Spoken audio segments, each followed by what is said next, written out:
변호사님, 지금 원래 전자 개표기를 계산할 때 이미지가 다 그게 포착되게 돼 있는데, 오리지널 이미지인데, 오리지널 사전 투표지 그 이미지 보관을 요구했고, 그거를 제출하라고 주장했는데, 그것이 없고 파기됐다고 선관위에서 얘기한다고 하기 때문에 이것은 선거법에 의해서 선거 무효가 될 사항이다. 그런 거를 지금 우리 이상로 대표께서 말씀하셨습니다. 그런데 그뿐이 아니라 지금 도태우 변호사님이나 민경욱 대표님이 말씀하고 있는 것은 올바른 말하자면 사전 투표기 출력기에서 당일 출력된 것이 아니라 외부 제3의 어떤 곳에서 인쇄된 그런 투표용지가 사전 투표함에서 발견이 됐으니까 이것은 명백히 사후에 그 투표함이 파손이 되었고 누군가가 표를 집어넣어서 조작한 중대한 단서와 증거가 나온 것인데, 그러면 이걸 이 대법원에서 표수를 계산해 보니까 무효표를 빼더라도 민경욱이가 이기지 못한다, 뭐 이런 식의 얘기를 했는데 이게 도대체 성립이 됩니까, 도태우 변호사님? 네, 이 배춧잎 투표지와 같이 인쇄된 사전 투표지, 그러니까 인쇄된 사전 투표지라는 것 자체가 모순된 말입니다. 존재할 수 없는 말이죠. 마치 추운 여름 이런 것과 마찬가지입니다.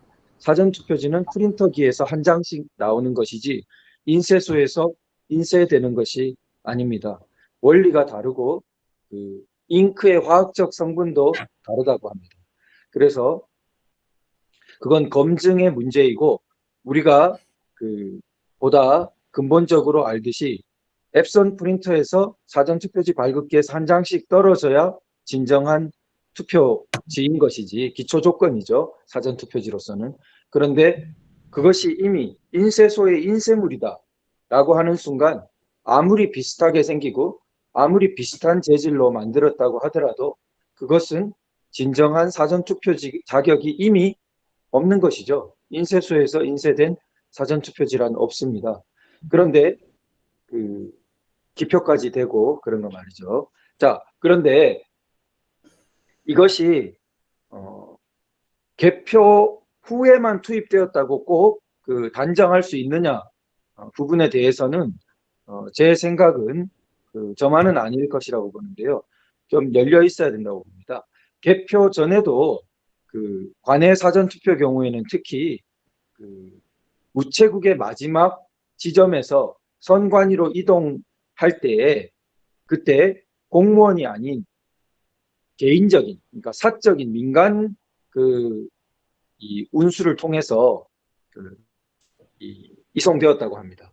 그러니까 그 부분에 일종의 감시되지 않는 거대한 영역이 생긴 것이고, 그때에 여러 가지 부정한 투표지가 개입될 소인이 컸습니다. 그뿐 외에도 뭐 CCTV 감시가 허술한 곳들이 있을 수 있지만 대표적으로 그렇기 때문에 4.15 개표 전에도 이처럼 인쇄된 사전 투표지와 같은 부정한 투표지가 개입될 여지가 있었습니다. 그래서 개표 전, 개표 후 각각 모두 이처럼 부정한 인쇄된 사전 투표지가 들어갈 여지가 있었고, 개표 전이든 개표 후든 이것은 선거 범죄죠.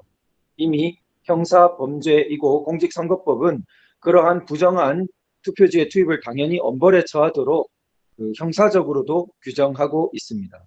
형사적으로 규정된 조항을 위배하여서 부정선거가 일어난 것이고 선거 무효 사유가 발생한 것이라고 생각됩니다. 우리가 조금만 맑은 양심으로 돌아본다면 배춧잎 투표지와 같은 것이 한 장만 나오더라도 그 선거는 엄청난 문제를 안고 있다는 것을 생각할 수 있습니다. 이것이 여기 한 장뿐이겠습니까? 우리 전국 250하나인가요? 그 각 선거구에 253개죠.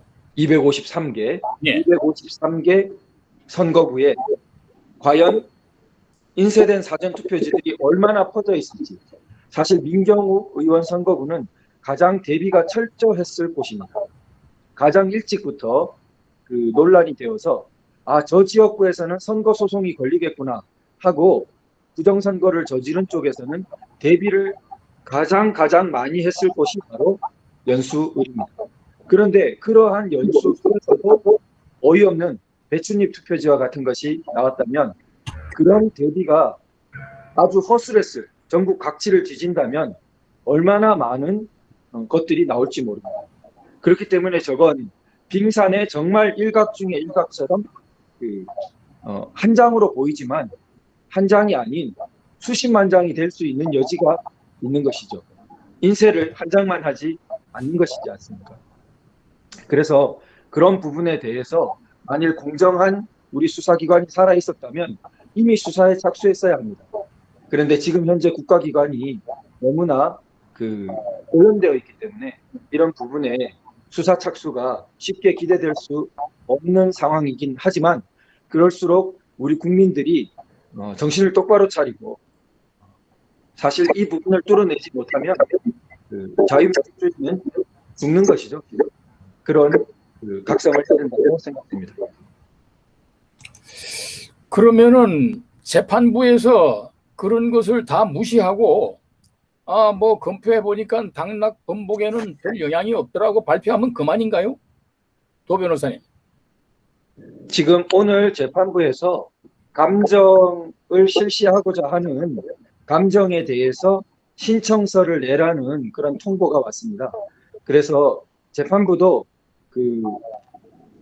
재검표 기일날 있었던 구두 약속을 전혀 묵살하지는 않고 이미지 파일 대조에 대한 감정, 그리고 이런 이상 투표지들에 대한 감정을 구체적으로 어떻게 신청할 건지 기한을 정해서 14일 정도 기한을 정해서 원고가 신청서를 제출할 것을 오늘 문서로 송달해 왔습니다. 그러니까 이제 인천 연수구에 1차 검표가 있었고 여기에 부정한 투표용지가 발견된 데 대해서 감정 신청을 했고, 그 감정 절차가 아직 계류 중이기 때문에 아직 인천 연수의 선교 무효 소송에 대해서는 최종 결론이 나지 않은 것이다, 그렇죠? 예, 최종 결론 나지 않은 것입니다. 감정 신청서는 지금 들어가야 되고요.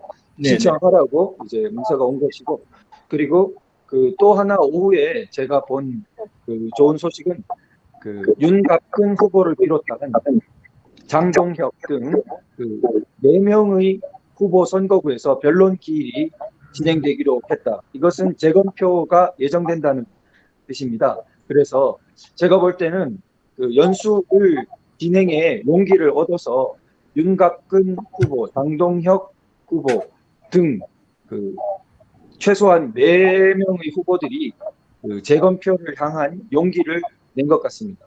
저는 만일 이 재검표들이 4곳에서 추가로 이루어진다면 연수울보다 훨씬 많은 부정 투표지들이 발견될 수 있을 것이라고 생각합니다.